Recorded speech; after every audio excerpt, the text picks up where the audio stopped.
For today's video, tuturuan ko kayo kung paano i-charge ang ating small solar setup kapag ganitong may bagyo. So makita nyo guys sa labas na makulimlim. Papakita ko yung itsura sa labas ngayon. So ayan guys, dito tayo sa may bintana. So makita nyo guys, makulimlim at saka malakas yung ulan kasi may bagyo.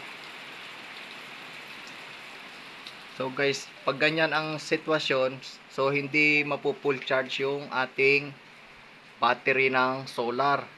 So ano ba yung dapat natin gawin para ma-charge natin ang ating battery ng ating small solar setup? So guys, tuturuan ko kayo kung paano. So ano ba yung kailangan natin para ma-charge ito?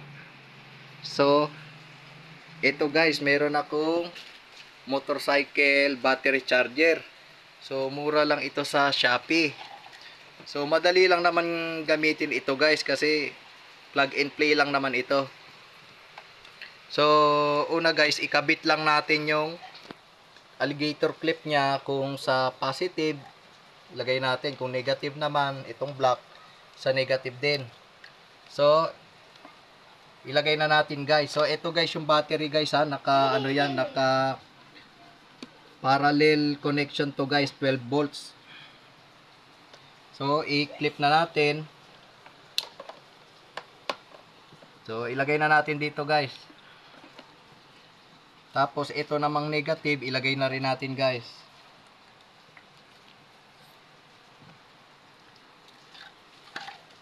So guys, umiilaw siya guys.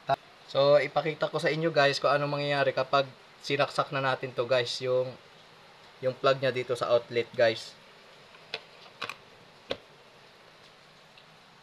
So makita nyo guys na parang naglo-loading siya. So nagbi-blink siya guys. So kapag full charge na yung battery guys, kusa nang hihinto ito guys. So may percentage naman siya guys. Nagsimula sa 0, 25, 75 at saka 100% guys. So ayan guys yung pamamaraan ko sa pagcha-charge ng battery ng solar kapag ganito na bumabagyo.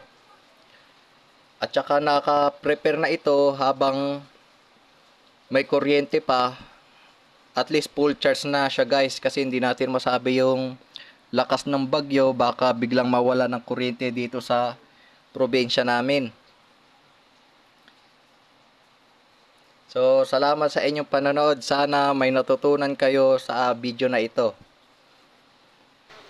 So, ngayon guys, pakita ko lang sa inyo yung situation dito sa aming lugar ngayong 24 October 2024.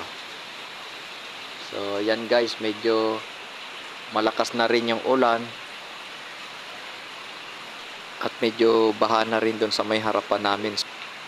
So guys, magdasal lang tayo na sana matapos na tong bagyo na to kasi sa ibang lugar nabahaan na sila, parehas yung sa Bicol. So keep safe lang tayo guys. Habang may kuryente pa guys, i-charge na natin yung ating mga cellphone para hindi malobat. I-charge na rin natin yung ating mga emergency light